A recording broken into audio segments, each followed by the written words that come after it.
Olá, amigos!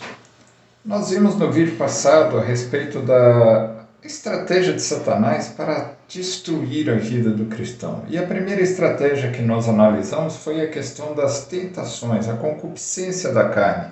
Hoje nós vamos analisar a estratégia da omissão.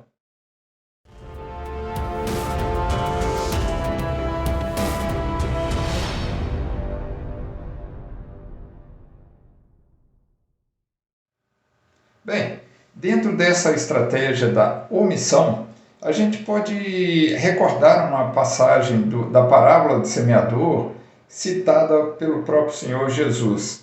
Ela está no Evangelho de Mateus, no capítulo 3, versículo 22. O que foi semeado entre os espinhos é o que ouve a palavra, porém os cuidados do mundo e a fascinação das riquezas sufocam a palavra e fica infrutífera. Aí a gente vê o que? A palavra de Deus ela é pregada, a pessoa ouve, recebe o evangelho e segue a sua vida. No caso, nós estamos tratando aqui de estratégia de Satanás para destruir a vida de um cristão. Ele começa com aquela estratégia das coisas gostosas, da tentação, das coisas que dão prazer, a concupiscência da carne, e a pessoa vai vivendo naquela vida, mas pode ser que ela resista a essas tentações, que ela vença essa etapa, que ela passe para frente, que ela se sustente firme na palavra de Deus. Então Satanás fala assim, opa, nós temos que mudar o jogo, porque essa pessoa não está cedendo às tentações. Então o que ele faz? Ele precisa ocupar o tempo dessa pessoa. E como é que ele faz para ocupar o tempo dessa pessoa?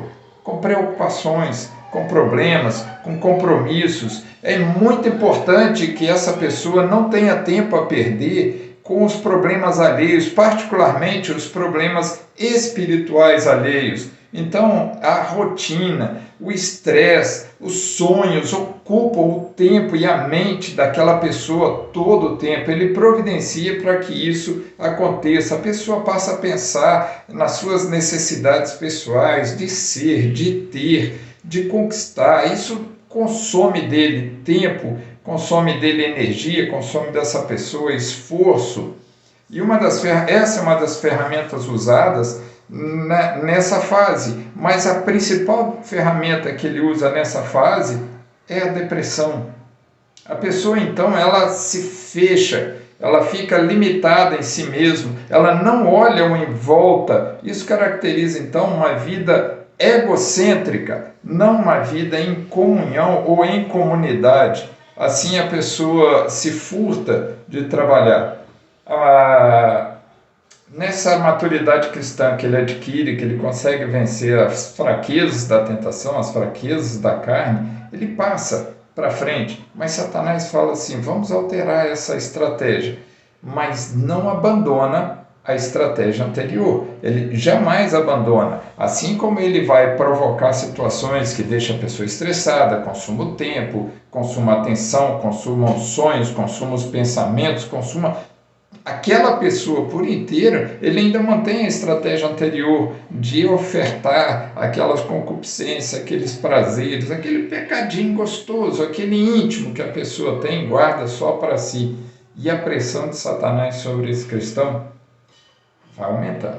Se ele não se cuidar, ele cai. Nessa fase, o cristão ainda é inútil no reino de Deus. Ele já não é mais um agente do inferno como ele era na fase anterior, porque ele não está levando ninguém ao pecado, ele está vivendo para si mesmo, ele está fechado em si mesmo. A sua religião passa a ser teórica, passa a ser nominal, é aquele cristão nominal que se fecha em si mesmo, que não precisa de igreja, que não precisa da comunhão dos irmãos, que ele se basta.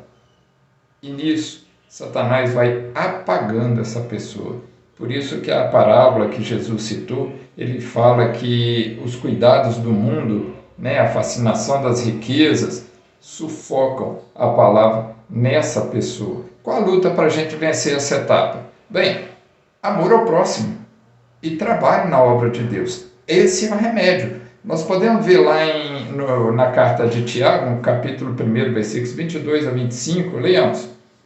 Tornai-vos, pois, praticantes da palavra, e não somente ouvintes, enganando-vos a vós mesmos, porque se alguém é ouvinte da palavra e não praticante, assemelha-se ao homem que contempla num espelho seu rosto natural, pois a si mesmo se contempla e se retira e para logo se esquece de como era a sua aparência. Mas aquele que considera atentamente na lei perfeita, lei da liberdade, e nela persevera, não sendo ouvinte negligente, mas operoso praticante, esse será bem-aventurado no que realizar. Então Tiago nos recomenda prática, vida cristã, amor ao próximo, e aí você vai conseguir vencer essa segunda etapa, que é a etapa da omissão. Fiquem atentos nos vídeos, nós ainda temos outras etapas para falar, a etapa do silêncio, a etapa da dor, e nós precisamos crescer, porque somente o cristão forte em comunhão é capaz de trabalhar pelo seu país e pelo reino de Deus. Fiquem com Deus, até o nosso próximo vídeo. Tchau, tchau.